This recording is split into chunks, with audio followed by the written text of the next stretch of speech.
Donc pour Amandine, le shampoing, on va faire plusieurs shampoings différents, mais qui ressembleront à une seule couleur. Donc ça va être des nuances plutôt que des mèches bien définies. Celle qui va être un petit peu plus intense et celle qui est un petit peu plus bordeaux framboise, on va la placer dans le bandeau du bas. Donc après le shampoing, on va faire des bandes différentes et on finira par la teinte un peu plus claire sur le sommet.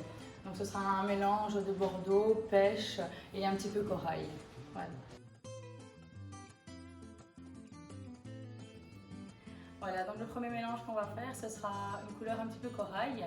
On mettra du crimson et du platine. Si on veut que la teinte soit plus forte, donc un petit peu plus intense, on mettra plus de crimson. Si on veut qu'elle soit moins forte, on mettra un petit peu plus de platine. Ici, on va faire plus ou moins kiff-kiff. Voilà. On met une pompe chacun. Parce que le shampoing est moins intense que le soin.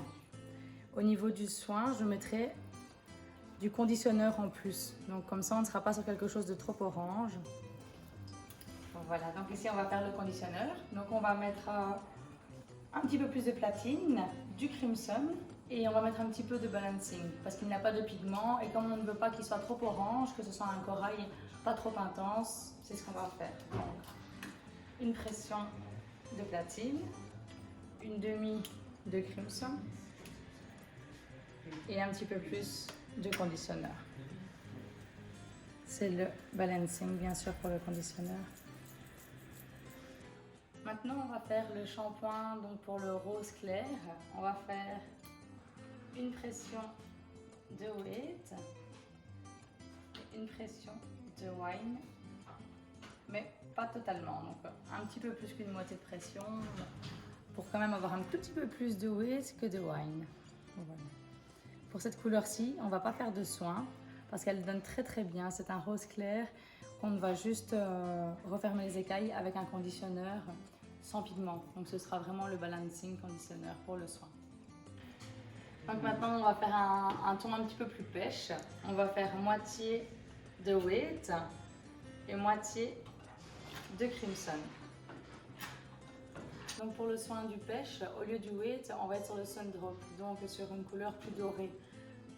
On met une pression du sun et une pression toujours équilibrée. Si on en met 3, ce sera 3 bien sûr à côté pour le crimson.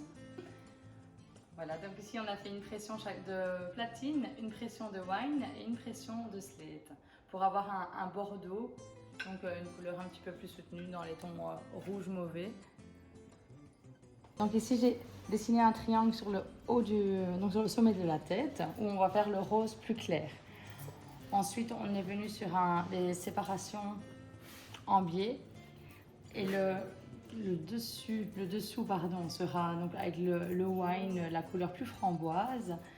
Et ici, on sera sur les tons un petit peu plus pêche corail, donc pour essayer d'avoir un effet légèrement dégradé. Voilà, donc en triangle, toujours les séparations. On fondre les couleurs, on va faire le shampoing et le soin sur chaque mèche tout de suite. Ça prendra un tout petit peu plus de temps, mais moins de temps que de refaire toutes les séparations. Voilà.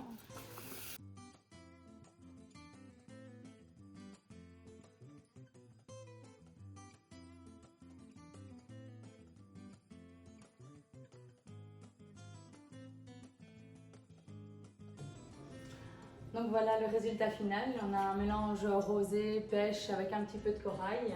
Dans le bas, la petite touche de framboise. En shampoing et soin pour entretenir à la maison, on est resté sur le mélange de crimson avec le sun drop, donc un mélange de rouge et de doré. Et pour le shampoing, par contre, on a mis le wheat au lieu du sun. Donc on sera plus dans un beige pour le shampoing et plus dans un doré pour le soin. Toujours moitié-moitié avec le crimson.